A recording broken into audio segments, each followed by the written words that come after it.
അതും കേൾപ്പിക്കും. അള്ളാഹു ഉണ്ട് എന്നുള്ളതിൽ നമ്മൾക്ക് രണ്ടു കൂട്ടർക്കും തർക്കമല്ലല്ലോ. അപ്പോ ഖാലിഖായ റാസിഖായ സമദായ അള്ളാഹുവിനോട് അഭൗതികമായ കാര്യങ്ങളിൽ അവനോട് ചോദിക്കുക എന്ന ഒരു നിലപാട് സ്വീകരിക്കുകയാണെങ്കിൽ അതാണല്ലോ ഏറ്റവും നല്ലത്. പൂർവഗാമികളായ സഹാബത്തോ അതല്ലെങ്കിൽ ഹബീബായ റസൂലുള്ളാഹി തങ്ങളോ ആരെങ്കിലും അഭൗതികമായ കാര്യങ്ങളിൽ, ഭൗതികമായ കാര്യങ്ങളിലല്ല അഭൗതികമായ കാര്യങ്ങളിൽ അള്ളാഹു അല്ലാത്തവരോട് സഹായം ചോദിച്ചതായി ഖുർആനിൽ നിന്നോ ഹദീസിൽ നിന്നോ നിങ്ങൾക്ക് തെളിയിക്കാൻ സാധിക്കുമോ? അള്ളാഹുവിനോട് ചോദിക്കലല്ലേ ഏറ്റവും നല്ലത്. ഇപ്പൊ മുജാഹിദുകൾക്കും തോന്നിയ ഒരു വസ്തുതയാണ് ഏതാണ് നല്ലത്, ഏതാണ് നല്ലതല്ലാത്തത്. ആദ്യമായി പറയാനുള്ളത് നിങ്ങളോടല്ലോ, ഞാൻ പൊതുവെയുള്ള വിഷയം പറഞ്ഞതാണ്, തെറ്റിദ്ധരിക്കുന്നത്. മുജാഹിദുകളും സുന്നികളും തമ്മിലുള്ള തർക്കം എന്താണ്, നല്ലത് ഏതാണ് എന്ന വിഷയത്തിലല്ല. അത് ചിലപ്പോ പല കാര്യങ്ങളുണ്ടാവും. ഏതാണ് നല്ലതെന്നൊക്കെ ഞങ്ങൾ പറഞ്ഞു തരാം. അടിസ്ഥാനപരമായ തർക്കം, ഒരാൾ അഷ്റഫുൽ ഖൽഖ് മുഹമ്മദുർ റസൂലുള്ളാഹി സ്വല്ലല്ലാഹു അലൈഹി വസല്ലമ തങ്ങളോട് അല്ലെങ്കിൽ അതുപോലെയുള്ള അമ്പിയാക്കൾ ഔലിയാക്കളോട് ഒരു കാര്യം ചോദിച്ചാൽ ചോദിച്ചവൻ മുശ്രിക്കാണ്, കാഫിറാണ് എന്നാണ് സുന്നികളല്ലാത്ത മുജാഹിദും ജമാഅത്തും ഒക്കെ വാദിക്കുന്നത്. അത് തെറ്റാണ്. അത് 100% തെറ്റാണ്. ഒരാൾ മുഹിയുദ്ദീൻ ശൈഖിനെയോ ഹബീബായ മുഹമ്മദുർ റസൂലുള്ളാഹി തങ്ങളെയോ വിളിച്ചൊരു കാര്യം പറഞ്ഞാൽ അതൊരിക്കലും ആ വിഷയത്തിൽ പെടുകയില്ല എന്ന് അതാണ് അഹ്ലുസ് സുന്നത്തി വൽ ജമാഅക്ക് പറയാനുള്ളത്. അതുകൊണ്ട് ഖാലിഖായ സമദായ അല്ലാഹു തആലയോട് എപ്പോഴും നമ്മൾ പ്രാർത്ഥിച്ചുകൊണ്ടിരിക്കണം. അതിലിവിടെ ആർക്കും തർക്കമില്ല. അതുപോലെ തന്നെ ആ അല്ലാഹു തആല നമുക്ക് സഹായിയായി വെച്ചു തന്ന ആളുകളോട് സഹായം ചോദിക്കുകയും വേണം. അതും അല്ലാഹുവിനോട് ചോദിക്കുക എന്നത് അല്ലാഹു തആല അനുവദിച്ച കാര്യമായതുകൊണ്ട് രണ്ടും ചെയ്യാവുന്നതാണ്. അഭൗതികമായ കാര്യമായാലും ഭൗതികമായ കാര്യമായാലും ഒക്കെ തരുന്നവൻ അല്ലാഹുവാണ്. അതാണ് അഹ്ലുസ് സുന്നയുടെ വിശ്വാസം. മുജാഹിദുകളും സുന്നികളും അവിടെയാണ് പേച്ചത്. അവിടെയാണ് മുജാഹിദുകൾക്ക് പേച്ചുപോയത്. സുന്നികൾ അവിടെയാണ് ഇവരുടെ യാഥാർത്ഥ്യം പറയുന്നത്.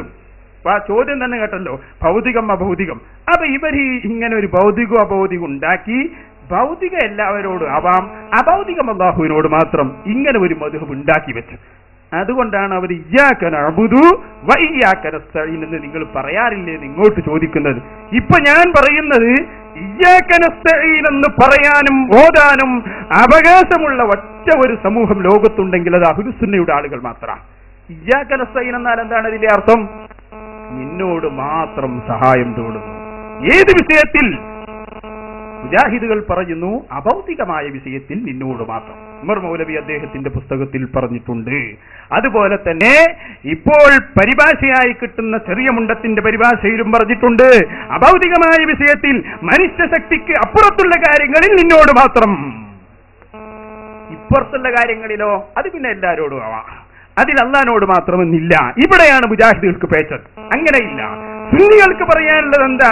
വഅമ്മാ അഹ്ലുസ് സുന്നത്തി അല്ലദീന ഫവ്വദു തദ്ബീറ വത്തക്വീന വൽഇബ്ദാഅ വൽഖൽഖ ഇലൽ ഹഖ് സുബ്ഹാനഹു വതആല. ഇമാം റാജി റഹ്മത്തുള്ളാഹി അലൈഹി തന്റെ തഫ്സീറിൽ സൂറത്തുൻ നിസാ വിശദീകരിച്ചുകൊണ്ട് പറഞ്ഞു, ഏതൊക്കെ വിഷയങ്ങളുണ്ടോ ഇന്ന വിഷയങ്ങളെന്നില്ല. ഇമാം ഇബ്നു കസീർ പറഞ്ഞതുപോലെ ഫീ ഉമൂരിനാ കുല്ലിഹാ, ഞങ്ങളുടെ എല്ലാ വിഷയങ്ങളിലും ഭൗതികമെന്നോ അഭൗതികമെന്നോ അവിടെ വേർതിരിവില്ല. എല്ലാ വിഷയത്തിലും നിന്നോട് മാത്രം. അതാണ് അഹ്ലുസ് സുന്നയുടെ മദ്ഹബ്.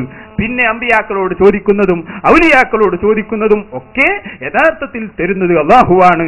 ഇവർ അതിന്റെ കാരണക്കാരാണ് എന്ന നിലക്ക് അതിന്റെ തെളിവാണ് ബഹുമാനപ്പെട്ട റബീഅത്ത് റളിയല്ലാഹു അൻഹു നബി സല്ലല്ലാഹു അലൈഹി വസല്ലം തങ്ങളോട് അസ്അലുക്കൽ ജന്ന, നബിയേ ആ ജന്നത്തിനെ ഞാൻ നിങ്ങളോട് ചോദിക്കുന്നു എന്ന് വളരെ വ്യക്തമായി പറഞ്ഞത് ഇമാമിങ്ങൾ വളരെ സ്വഹീഹായി ഉദ്ധരിച്ചത്. സ്വർഗം എന്നത് മനുഷ്യന് കൊടുക്കാൻ പറ്റൂലെന്ന് എല്ലാവരും പറയുന്ന കാര്യമാണല്ലോ. അതേ സമയത്ത് അമ്പിയാക്കൾ ഔലിയാക്കൾ അവരുടെ ശുപാർശ കാരണം അവരുടെ ബറക്കത്ത് കാരണം അല്ലാഹു കൊടുക്കും. ആ വിശ്വാസത്തിലാണ് സ്വർഗത്തെ തന്നെ ബഹുമാനപ്പെട്ട റബീഅത്ത് റളിയല്ലാഹു അൻഹു അഷ്റഫുൽ ഖൽഖ് മുഹമ്മദുർ റസൂലുള്ളാഹി നബിതങ്ങളോട് ചോദിക്കുന്നത്. നബിതങ്ങൾ എന്താ പറഞ്ഞത്? അലുക്ക മുറാഫഖതക ഫിൽ ജന്ന, സ്വർഗത്തിൽ ഉന്നത പദവി വേണം. അപ്പൊ പറഞ്ഞു റബിയ മുശ്രിക്കായി പോയിട്ടോ സ്വർഗം ചോദിക്ക എന്നോട്, വേഗം പോയി ഷഹാദത്ത് കലിമയല്ലോ എന്ന് പറഞ്ഞോ? പറഞ്ഞില്ല. ശരി, വേറൊന്നും ചോദിക്കാനില്ല? ഇല്ല നബി, അതെന്നെ വേണം. പിന്നെ ആവർത്തിക്കാണ് ശരി, സുജൂദ്, എന്നെ സുജൂദ് വർദ്ധിപ്പിച്ച് സഹായിക്കണം. അപ്പൊ ശിർക്കായിട്ടില്ല എന്ന് ഉറപ്പാ. കാരണം ശിർക്കായ പിന്നെ സുജൂദ് ചെയ്യാൻ പറ്റില്ലല്ലോ. ആള് ഷഹാദത്ത് കലിമയിൽ മടങ്ങി വരണല്ലോ. അപ്പൊ ഈ അഭൗതികം ഭൗതികം എന്ന വേർതിരിവ് തന്നെ അഹ്ലുസ് സുന്നയെ സംബന്ധിച്ചിടത്തോളം ഇല്ല. എല്ലാം അല്ലാഹുവിനോട്, ആരോട് ചോദിച്ചാലും തരുന്നത് അല്ലാഹുവാണ്. മറ്റുള്ളവരൊക്കെ അതിന്റെ കാരണക്കാരനാണ്. നബി സല്ലല്ലാഹു അലൈഹി വസല്ലം നിങ്ങൾ ചെയ്യുമെന്ന് പറഞ്ഞാലും അമ്പിയാക്കൾ ഔലിയാക്കൾ തരുമെന്ന് പറഞ്ഞാലും ഒക്കെ അല്ലാഹുവാണ് യഥാർത്ഥത്തിൽ തരുന്നവൻ. മറ്റുള്ളവരൊക്കെ അതിന്റെ കാരണമാണ് എന്ന് മനസ്സിലാക്കേണ്ടത്.